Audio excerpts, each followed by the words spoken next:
சுவையும் ஆரோக்கியமும் நிறைந்த கமகம சமையல்ல இன்னைக்கு நம்ம பார்க்க போறது சில்லி பன்னீர்.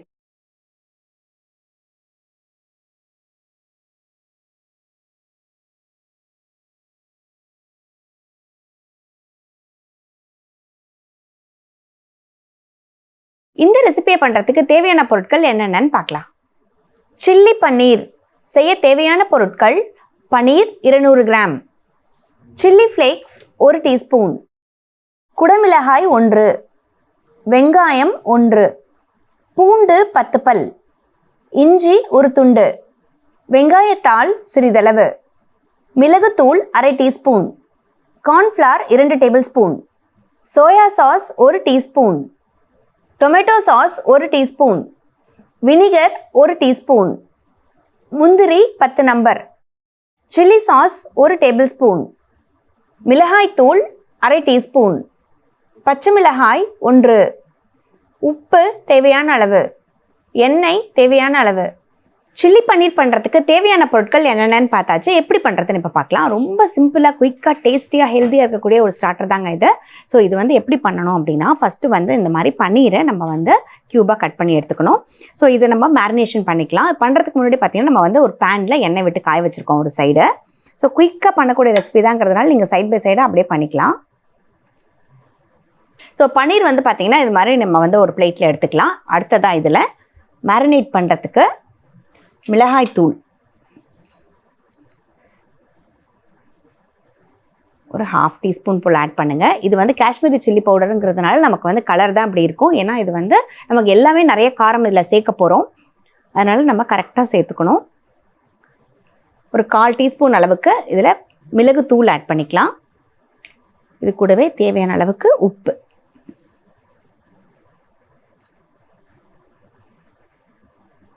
இதில் கார்ன்ஃப்ளவர் ஒரு 1 டீஸ்பூன் போல் கார்ன்ஃப்ளவர் ஆட் பண்ணிக்கோங்க.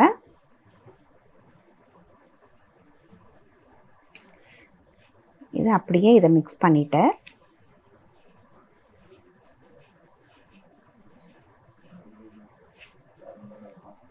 சும்மா லைட்டாக ஒரு 1/2 டீஸ்பூன் போல் நம்ம இதில் தண்ணி தெளிச்சுக்கலாம். இதெல்லாம் இதில் கோட் ஆகிறதுக்காக நம்ம இதில் தெளித்து விட்டுக்கிறோம். இப்போ எல்லா பன்னீர்லேயும் நமக்கு கோட் ஆனதுக்கப்புறம் இதை அப்படியே நம்ம எண்ணெய்க்குள்ளே போட்டுடலாம்.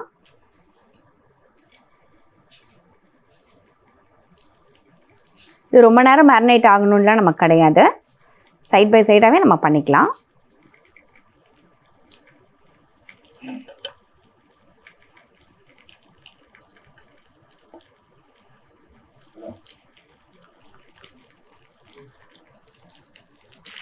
ஸோ இப்போ பார்த்திங்கன்னா நம்ம பன்னீரை இதுக்குள்ளே போட்டிருக்கோம். ரொம்ப நேரம் நமக்கு பன்னீர் வெந்துச்சு அப்படின்னா ரொம்ப நமக்கு சவக்குன்னு ஆகிடும்.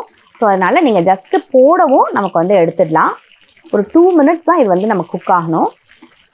ஏன்னா பன்னீர் நமக்கு ஈஸியாக குக் ஆகிடும். டைரெக்டாகவுமே இதை நம்ம பண்ணலாம். ஆனால் இது இப்படி பண்ணும்போது பார்த்திங்கன்னா நமக்கு நல்ல ஒரு கோட்டிங் நமக்கு கிடைக்கும். அதுவும் நம்ம கார்ன்ஃப்ளவரை மிக்ஸ் பண்ணியிருக்கிறதுனால நல்லா இது நல்லா நமக்கு இந்த மசாலா எல்லாமே அந்த கார்ன்ஃப்ளவரோட நமக்கு ஸ்டிக் ஆகிடும்.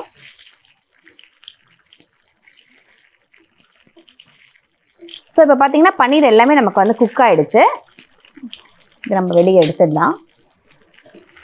ஜஸ்ட் ஒரு 1 மினிட் போட்டு எடுத்திங்கன்னா போதும்.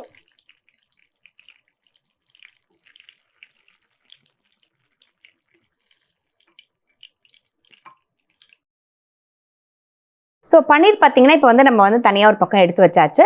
இந்த எண்ணெயிலேயே நீங்கள் ஜாஸ்தியாக இருக்குதுன்னு நினச்சிங்கன்னா எண்ணெய் கொஞ்சம் குறைச்சிருங்க. அப்படி இல்லை கரெக்டாக இருக்குதுன்னு நினச்சா நீங்கள் அப்படியே போய்க்கலாம். ஸோ இது பார்த்திங்கன்னா இப்போ எண்ணெய் கொஞ்சம் வச்சுருக்கோம். இந்த எண்ணெயில் நம்மக்கிட்ட இருக்க பொடியாக நறுக்கி இருக்க பூண்டு இதை முதல்ல ஆட் பண்ணிக்கலாம். நல்லா ஒரு 10 பல்லு பூண்டு இந்த மாதிரி பொடியாக நறுக்கி ஆட் பண்ணுறோம்.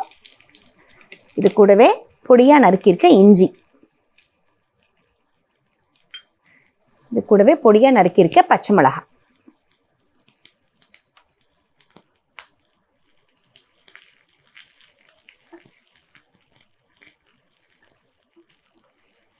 கொஞ்சம் ஹை ஃப்ளேமில் வச்சுக்கலாம்.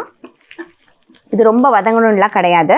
இது கூடவே நம்ம வச்சுருக்க வெங்காயம் பார்த்திங்கன்னா நம்ம தனித்தனியாக 4ஆக கட் பண்ணி நம்ம 4ஆக கட் பண்ணிவிட்டு இதில் பார்த்திங்கன்னா நம்ம பிரித்து வச்சுருக்கோம். அதையும் ஆட் பண்ணியாச்சு. இது கூடவே குடமிளகா, இதே மாதிரி கொஞ்சம் பெரிய பீசஸாக இருக்க குடமிளகா இதையும் ஆட் பண்ணு.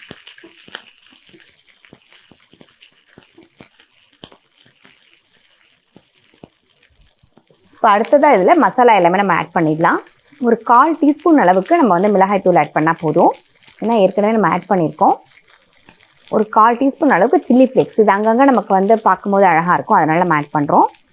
இது கூடவே சில்லி சாஸ், 1 டீஸ்பூன் அளவுக்கு சில்லி சாஸ் ஆட் பண்ணுறோம்.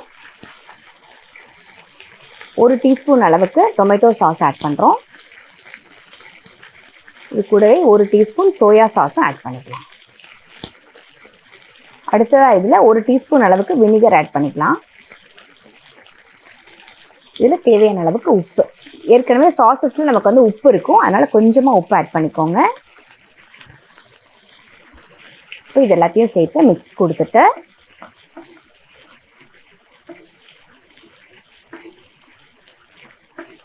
இப்போ நம்மக்கிட்ட இருக்க பன்னீரையும் ஆட் பண்ணிடலாம்.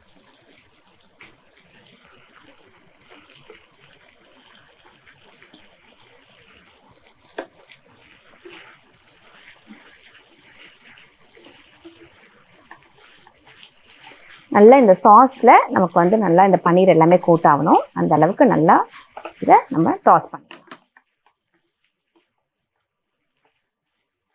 உங்களுக்கு இது நல்லா சேர்ந்து வரணும்னு நினச்சிங்கன்னா நமக்கு ஒரு 1/4 டீஸ்பூன் போல் நம்ம வந்து ஒரு கார்ன்ஃப்ளவரை கூட நம்ம மிக்ஸ் பண்ணி இப்போ ஆட் பண்ணிக்கலாம். இப்போ இந்த மசாலா எல்லாமே நமக்கு செய்கிறதுக்கு இதுவும் ஆப்ஷனல் தான். நம்ம வந்து இது மாதிரி சின்ன பவுல் எடுத்துகிட்டு ஒரு டீஸ்பூனில் கொஞ்சமாக ஒரு 1/2 டீஸ்பூன் போல் இந்த மாதிரி கார்ன்ஃப்ளவர் ஆட் பண்ணிவிட்டு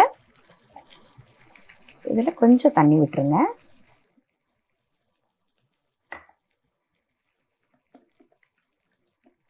இந்த மாதிரி நல்லா கட்டி இல்லாமல் மிக்ஸ் பண்ணிவிட்டு இப்போ இந்த மிக்சரை நம்ம அப்படியே வந்து இந்த பேனில் ஆட் பண்ணிக்கலாம். இது சேர்க்கும் போது என்ன ஆகும்னா நமக்கு எல்லாமே வந்து நல்லா சேர்ந்துடும், மசாலா எல்லாமே தனித்தனியாக இல்லாமல் எல்லாம் நமக்கு சேர்ந்த மாதிரி கிடச்சிரும். இப்போ பார்த்தீங்கன்னா உங்களுக்கே தெரியும், உடனே நமக்கு எல்லாமே சேர்ந்துருச்சு. மசாலா வந்து நமக்கு எல்லாம் சேர்ந்த மாதிரி இருக்கும். நம்மக்கிட்ட இருக்க முந்திரி பருப்பையும் ஆட் பண்ணிக்கலாம். ஃபைனலாக இதில் கொஞ்சம் வெங்காயத்தாள் இப்போ எல்லாமே ஆட் பண்ணியாச்சு. இது எல்லாத்தையும் மிக்ஸ் பண்ணிவிட்டு இப்போ நம்ம பண்ணிட்டு இருந்த சில்லி பன்னீர் பார்த்தீங்கன்னா சூப்பராக ரெடி ஆயிடுச்சுங்க. இதை நம்ம சர்வ் பண்ணிடலாம்.